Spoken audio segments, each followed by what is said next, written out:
Hi, ನಾನು Sandeep from tech in Kannada. ಇವತ್ತು ನನ್ನ ಮುಂದೆ ಓಪ್ಪೋದವರು ಹೊಸದಾಗಿ ಲಾಂಚ್ ಮಾಡಿದಂಥ Oppo K13 turbo pro smartphone ಇದೆ. ನಾನು ಈ ವಿಡಿಯೋ ಮಾಡೋ ಟೈಮಲ್ಲಿ ಆ್ಯಕ್ಚುಲಿ ಫೋನ್ನ ಬೆಲೆ ಇನ್ನೂ ರಿವೀಲ್ ಆಗಿಲ್ಲ. ನಾನು ಗೆಸ್ ಮಾಡ್ತಾ ಇದ್ದೀನಿ ಸ್ಮಾರ್ಟ್ಫೋನು 37ರಿಂದ 38,000 ರೇಂಜಲ್ಲಿ ಲಾಂಚ್ ಆಗುತ್ತೆ ಅಂತ. ಐ ಹೋಪ್ ಅಷ್ಟರೊಳಗೆ ಆಗುತ್ತೆ ಅಂತ ಅಂದ್ಕೊಳ್ಳೋಣ. ಈ ಫೋನ್ನ ಯುನೀಕ್ ಫೀಚರ್ ಏನಪ್ಪ ಅಂದರೆ, ಈ ಫೋನಲ್ಲಿ ನಮಗೆ ಕೂಲಿಂಗ್ ಫ್ಯಾನ್ ಸಿಗ್ತಾ ಇದೆ.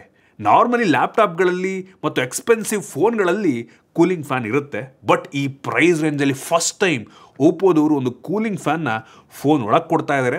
ನಾನಂತೂ ಹೆವಿ ಎಕ್ಸೈಟ್ ಆಗಿದ್ದೀನಿ.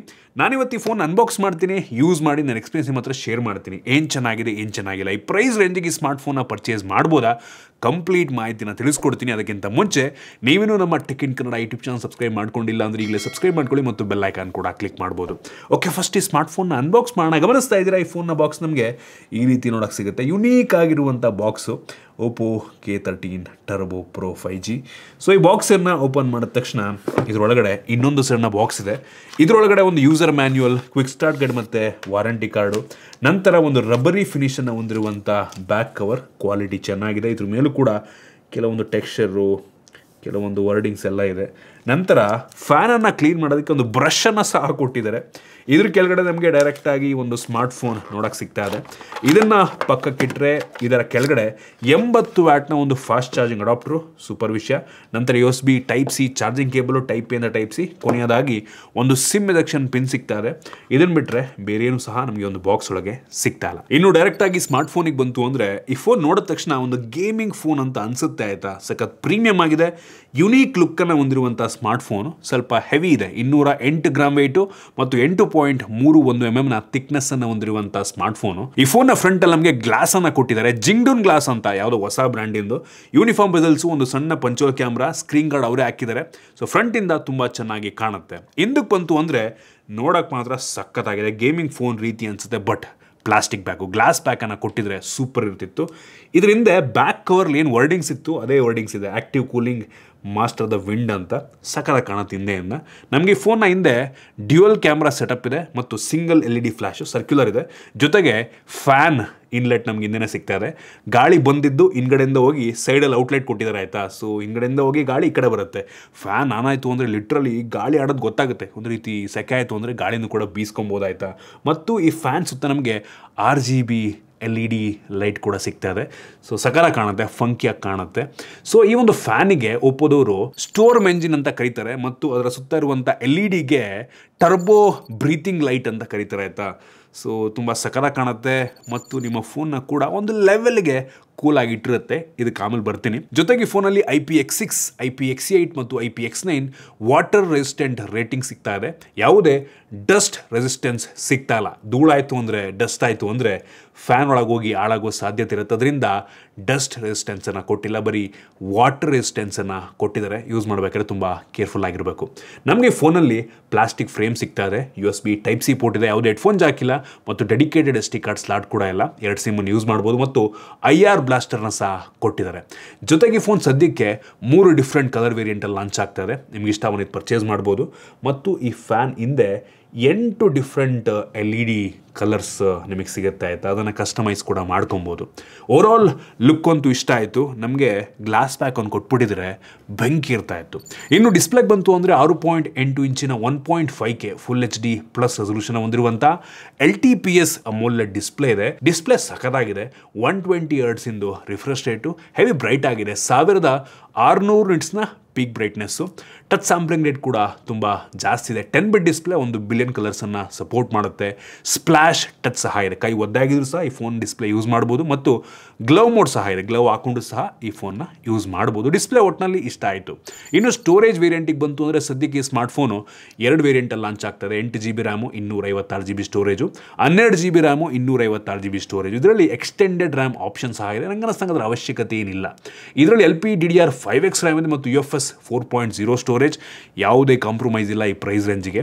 ಇನ್ನು ಪರ್ಫಾರ್ಮೆನ್ಸಿಗೆ ಬಂತು ಅಂದರೆ ಹೆವಿ ಪವರ್ಫುಲ್ ಆಗಿರುವಂಥ ಸ್ನ್ಯಾಪ್ಡ್ರ್ಯಾಗನ್ 8S Gen 4 ಪ್ರೊಸೆಸರ್ ಇದೆ. ಆಯಿತಾ, ಹೆವಿ ಪವರ್ಫುಲ್ ಆಗಿರುವಂಥ 4 ನ್ಯಾನೋಮೀಟರ್ ಟೆಕ್ನಾಲಜಿಯೊಂದಿಗೆ ಬಿಲ್ಡ್ ಆಗಿರುವಂಥ ಪ್ರೊಸೆಸರ್. ನಾವು ಒಂದೊಂದು ಬೆಂಚ್ ಮಾರ್ಕನ್ನು ಚೆಕ್ ಮಾಡ್ದಂಗೆ 19.5 ಲಕ್ಷ ರೇಟಿಂಗನ್ನು ಕೊಡ್ತಾ ಇದೆ. Crazy rating.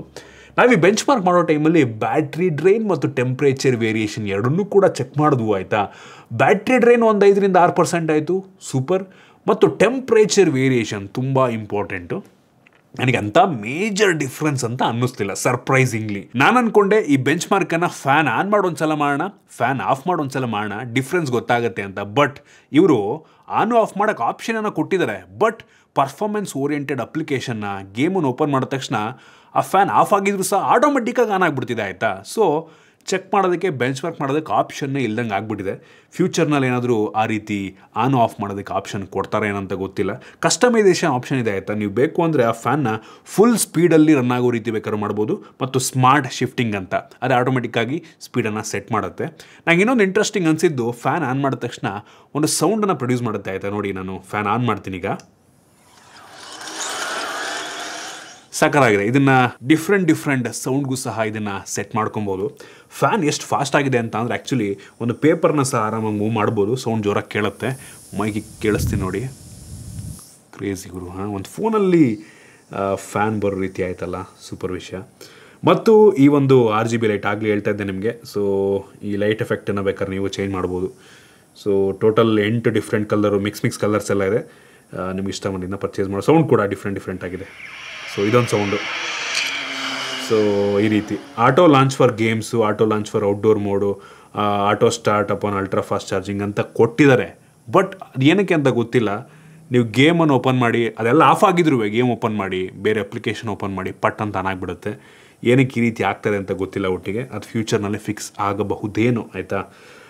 ಮತ್ತು ಇದರಲ್ಲಿ ನಾವು ಗೇಮಿಂಗ್ ಟೆಸ್ಟನ್ನು ಮಾಡ್ದಂಗೆ BGMIನಲ್ಲಿ ಸ್ಮೂತಲ್ಲಿ up to ultra extreme option ಇದೆ ಆಯಿತಾ. 120 FPS ಗೇಮ್ ಪ್ಲೇ, ಸೂಪರ್ ವಿಷಯ. ಹೆವಿ ಸ್ಮೂತಾಗಿ ಗೇಮ್ ಪ್ಲೇ ಸಿಕ್ತು.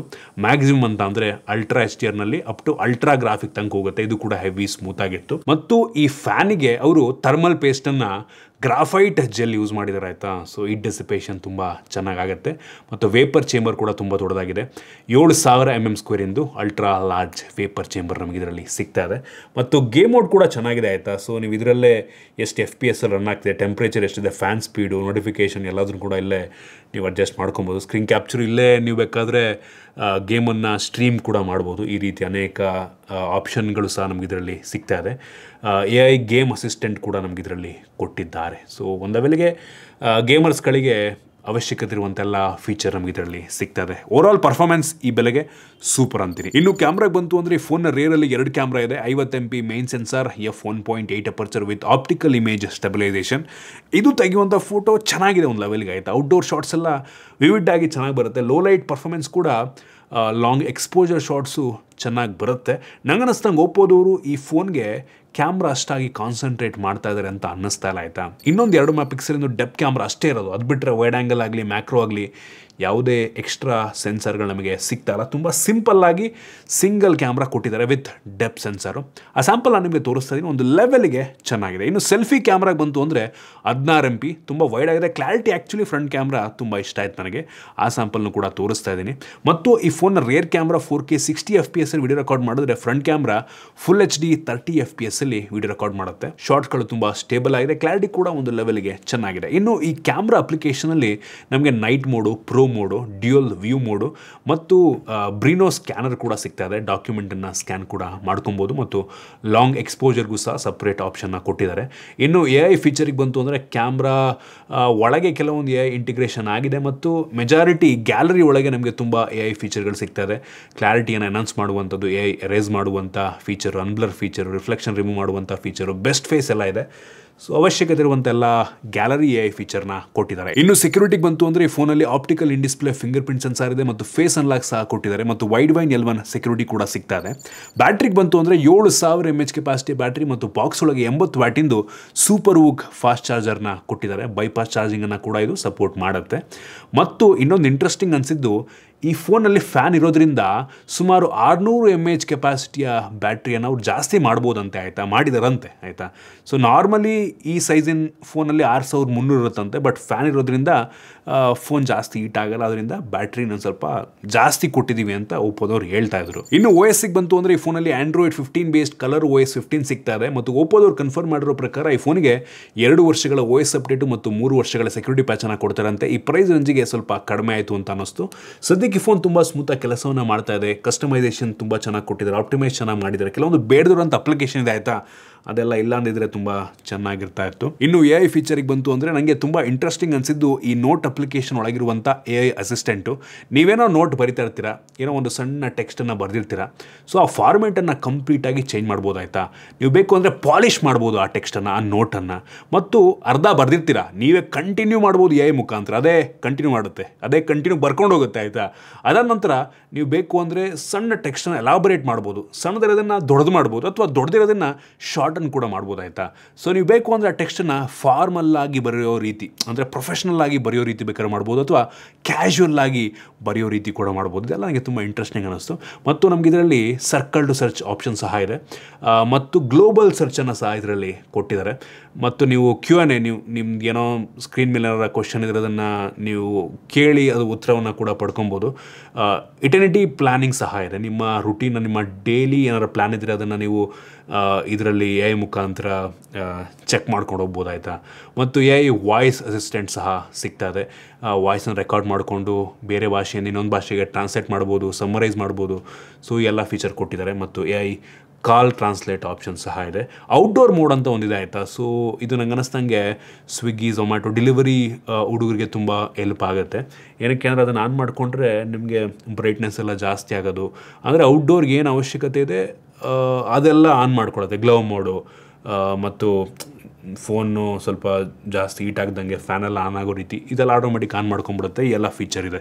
ಸೊ ಒಟ್ಟಿನಲ್ಲಿ OS ಹೇಳಿದ್ನಲ್ಲ, ಸ್ವಲ್ಪ ಬೆಳೆದಂಥ ಅಪ್ಲಿಕೇಶನ್ ಕಡಿಮೆ ಇದ್ರೂ ಚೆನ್ನಾಗಿರ್ತಾ ಇತ್ತು. ಇನ್ನು ಸ್ಪೀಕರಿಗೆ ಬಂತು ಅಂದರೆ ಡ್ಯುಯಲ್ ಸ್ಟೀರಿಯೋ ಸ್ಪೀಕರ್ ಕೊಟ್ಟಿದ್ದಾರೆ. ಸ್ಪೀಕರ್ನ ಕ್ಲಾರಿಟಿ ಚೆನ್ನಾಗಿದೆ, ಜೋರಾಗಿ ಕೂಡ ಕೇಳುತ್ತೆ, ಮತ್ತು 300%ಗೆ ವಾಲ್ಯೂಮ್ ಬೂಸ್ಟ್ ಕೂಡ ಆಗುತ್ತೆ. ಇನ್ನು ಕನೆಕ್ಟಿವಿಟಿಗೆ ಬಂತು ಅಂದರೆ Wi-Fi 7 ಆಪ್ಷನ್ ಇದೆ. ಬ್ಲೂಟೂತ್ 5.4 ಕೊಟ್ಟಿದ್ದಾರೆ. ಅವಶ್ಯಕತೆ ಇರುವಂತೆಲ್ಲ 5G ಬ್ಯಾಂಡ್ಗಳು ಸಿಗ್ತಾ ಇದೆ. ಮತ್ತು ಅವ್ರು ಹೇಳ್ದಂಗೆ NFC ಇದೆ ಅಂತಾರೆ, ಬಟ್ ಇದರಲ್ಲಿ ನನಗೆ NFC ಇದೆ ಅಂತ ಅನ್ನಿಸ್ತಾ ಇಲ್ಲ. ಯಾವುದು NFC ಆಪ್ಷನ್ ನಮ್ಗೆ ಇದರಲ್ಲಿ ಸಿಗ್ತಾ ಇಲ್ಲ. ಮೋಸ್ಟ್ಲಿ ಫ್ಯೂಚರ್ ಅಪ್ಡೇಟ್ನಲ್ಲಿ ಬರಬಹುದೇನೋ ಆಯಿತಾ.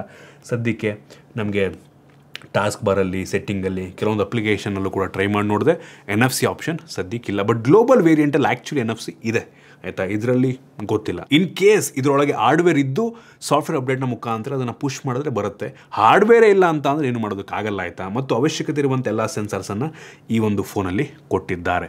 ನೀವಾಗಾದರೆ ಕೇಳ್ಬೋದು, ಈ ಫೋನ್ನ ಇನ್ ಕೇಸ್ 37-38ಕ್ಕೆ ಲಾಂಚ್ ಆದರೆ ಪರ್ಚೇಸ್ ಮಾಡ್ಬೋದಾ ಅಂತ. ಈ ಪ್ರೈಸ್ ರೇಂಜಿಗೆ ಓಪೋ ಬ್ರ್ಯಾಂಡಿಂಗಲ್ಲಿ ಚೆನ್ನಾಗಿದೆ ಆಯಿತಾ. ಈ ಫೋನ್ನ ಜೊತೆಗೆ ಇನ್ನೊಂದು ಫೋನ್ ಲಾಂಚ್ ಆಗ್ತದೆ, ಒಪ್ಪೋ K13 ಟರ್ಬೋ ಅಂತ. ಇದು ಟರ್ಬೋ ಪ್ರೋ. ಇನ್ನೊಂದು ನಾನ್ ಪ್ರೋ ವೇರಿಯಂಟ್ ಸಹ ಇದೆ, ಅದು ಮೋಸ್ಟ್ಲಿ ಇನ್ನೂ ಕಡಿಮೆಗೆ ಲಾಂಚ್ ಆಗ್ಬೋದು. ಅದು ಕೂಡ ಒಂದು ಲೆವೆಲ್ಗೆ ಪವರ್ಫುಲ್ ಆಗಿರುವಂಥ ಫೋನು. ಅದರಲ್ಲೂ ಕೂಡ ಗ್ಲೋಬಲ್ ವೇರಿಯಂಟಲ್ಲಿ ಫ್ಯಾನ್ ಇದೆ ಆಯಿತಾ. ನನಗೆ ಆ ಡಿವೈಸ್ ಬಂದಿಲ್ಲ. ಸೊ ಅದೇನಾದರೂ ಇನ್ನೂ ಕಡಿಮೆಗೆ ಲಾಂಚ್ ಆಯಿತು ಅಂದರೆ ಅದನ್ನು ಬೇಕಾದ್ರೆ ಒಂದು ಆಪ್ಷನ್ನಾಗಿ ಇಟ್ಕೊಬೋದು. ಒಂದೇನಪ್ಪ ಅಂದರೆ ಇದರಲ್ಲಿ ಫ್ಯಾನ್ ಇದೆ ಅನ್ನೋದು ಬಿಟ್ಟರೆ ಉಳಿದಿದ್ದೆಲ್ಲ ನಾರ್ಮಲ್ಲಾಗಿ ಇದೆ ಸ್ಪೆಸಿಫಿಕೇಷನ್ ಆಯಿತಾ. ಇತ್ತೀಚೆಗೆ ನಮಗೆ 30,000 ರೂಪಾಯಿಗೆ ಇಷ್ಟೇ ಪರ್ಫಾರ್ಮೆನ್ಸ್ ಇದೆ ಪ್ರೊಸೆಸರ್ ಇರುವಂಥ ಫೋನೆಲ್ಲ ಸಿಗ್ತವೆ. ಗ್ಲಾಸ್ ಬೇಕು, ಮೆಟಾಲಿಕ್ ಫ್ರೇಮ್ ಇರೋದಿಲ್ಲ. ಸೊ ಅದನ್ನು ನೋಡ್ಕೊಂಡು ಕಂಪ್ಯಾರಿಸನ್ ಮಾಡಿಕೊಂಡು ಏನೆಲ್ಲ ನಮಗೆ ಅವಶ್ಯಕತೆ ಇರುವಂಥ ಫೋನ್ ಅದರಲ್ಲಿ ಇದೆಯಾ ಅಂತ ನೋಡ್ಕೊಂಡು ಡಿಸೈಡ್ ಮಾಡ್ಕೊಂಡು ತೊಗೊಂಡ್ರೆ ತುಂಬ ಒಳ್ಳೆಯದು. ಓಪೋ ಬ್ರ್ಯಾಂಡಿಂಗಲ್ಲಿ ಪರವಾಗಿಲ್ಲ ಅಂತೀನಿ. ನೋಡೋಣ ಎಷ್ಟಕ್ಕೆ ಲಾಂಚ್ ಆಗುತ್ತೆ ಅಂತ. 35ಕ್ಕೆಲ್ಲ ಆಗಿಬಿಟ್ರೆ ನಂಗೆ ಅನ್ನಿಸ್ತಂಗೆ ಸೂಪರ್ ಆಗುತ್ತೆ ಆಯಿತಾ. ಸೊ ಇಂಟ್ರೆಸ್ಟಿಂಗ್ ಆಗಿದೆ ಫೋನು. ಇದರಲ್ಲಿ ನಂಗಂತೂ ಏನು ಪರ್ಫೆಕ್ಟ್ ಫೋನ್ ಅಂತ ಅನ್ನಲ್ಲ, ಒಟ್ಟಿಗೆ ಆಲ್ಮೋಸ್ಟ್ ಒಂದು ಲೆವೆಲಿಗೆ ಫ್ಲ್ಯಾಗ್ಶಿಪ್ ಫೋನ್ ರೀತಿಯಲ್ಲೇ ಇದೆ ಅಂತ ನಂಗೆ ಅನ್ನಿಸ್ತು. ಒಟ್ಟಿನಲ್ಲಿ ಯುನೀಕ್ ಆಗಿದೆ. ಫ್ಯಾನ್ ಕೊಟ್ಟಿರೋದು ನನಗೆ ಈ ಬೆಲೆಗೆ ಇಂಟ್ರೆಸ್ಟಿಂಗ್ ಅನ್ನಿಸ್ತು. ಇದಿಷ್ಟು ಈ ಫೋನ್ ಬಗ್ಗೆ ನನ್ನ ಆನೆಸ್ಟ್ ಒಪಿನಿಯನ್. ನಿಮ್ಗೆ ಇದ್ರ ಬಗ್ಗೆ ಅನ್ನಿಸ್ತು ಕಾಮೆಂಟ್ ಮಾಡಿ. ಇಷ್ಟ ಆಗಿದ್ರೆ ಲೈಕ್ ಮಾಡಿ, ಶೇರ್ ಮಾಡಿ. ಇದೇ ರೀತಿ ನಮ್ಮ ಬೇರೆ ಬೇರೆ ವೀಡಿಯೋಗಳಿಗೆ ನಮ್ಮ tech in Kannada YouTube channel subscribe ಮಾಡ್ಕೊಂಡಿಲ್ಲ ಅಂದರೆ ಈಗಲೇ ಸಬ್ಸ್ಕ್ರೈಬ್ ಮಾಡ್ಕೊಳ್ಳಿ, ಮತ್ತು ಬೆಲ್ ಐಕಾನ್ ಕೂಡ ಕ್ಲಿಕ್ ಮಾಡ್ಬೋದು. ಸಿಗೋಣ ಮತ್ತೆ ಮುಂದಿನ ವೀಡಿಯೋದಲ್ಲಿ.